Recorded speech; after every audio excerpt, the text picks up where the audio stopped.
quelques petits mots dans l'équipe qui est présente avec leur chien aujourd'hui, du côté des sapeurs-pompiers. Alors, bonjour à tous et bonjour à tous. Donc, voilà, cet après-midi, on va vous faire une petite démonstration en deux parties.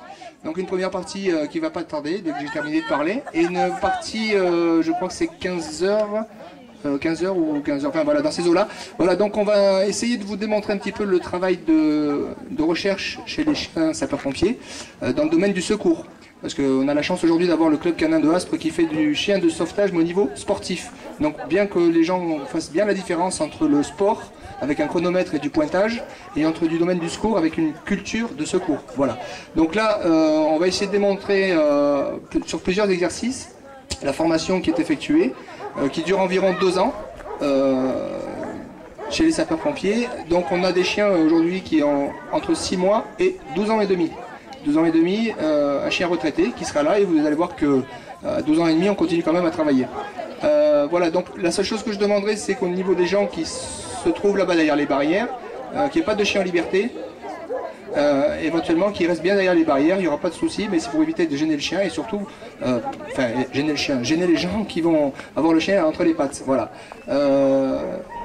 Donc dans pas longtemps on attaque. On va attaquer dans un petit instant. Juste quelques petites questions pour conclure. Combien de chiens dans votre équipe au total?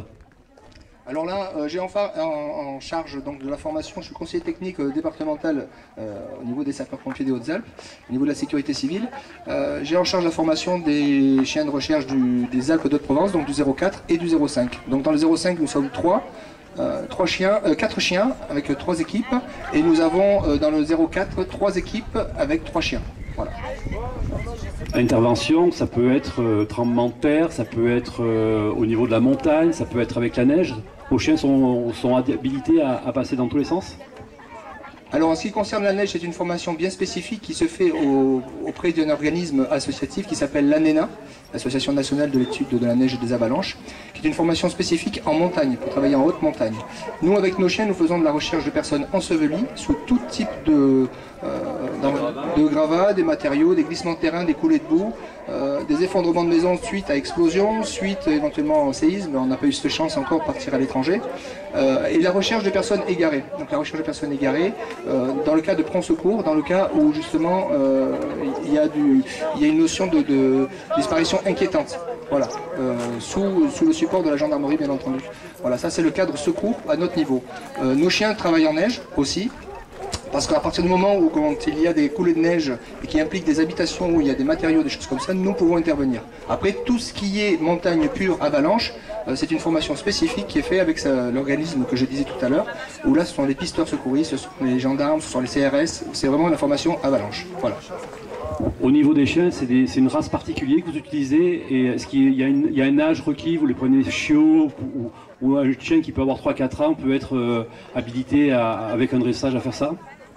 Alors, en ce qui concerne les races de chiens, donc on utilise les chiens dits d'utilité, c'est-à-dire les chiens qu'on va retrouver dans toutes les administrations où il y a travail avec les chiens, où il y a des équipes cynotechniques. Donc en règle générale, c'est le berger belge malinois, le berger allemand bien entendu. En fonction des activités, ça peut être le labrador, notamment en stupéfiant, des choses comme ça avec les douaniers.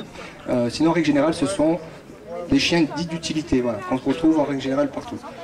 A contrario, des chiens dans l'activité sportive de la Société Centrale Canine, où là, tout chien peut, à partir du moment où ils ont des papiers, des choses comme ça, ils peuvent avoir une activité sportive et avoir une formation de recherche. Voilà. Dans la mesure où nous, dans le cadre opérationnel, dans le cadre du secours, on va demander à avoir des chiens qui vont être plutôt en autonomie, des chiens qui vont travailler seuls. Donc on a besoin d'avoir des chiens qui ont de forts caractères. Donc ils sont des chiens qui sont relativement dominants. Voilà. Merci en tout cas pour tous ces conseils et toutes ces explications. On se donne rendez-vous dans un petit instant, l'ancien refuge où on va tester tout ça ensemble, recherche de corps notamment. Merci.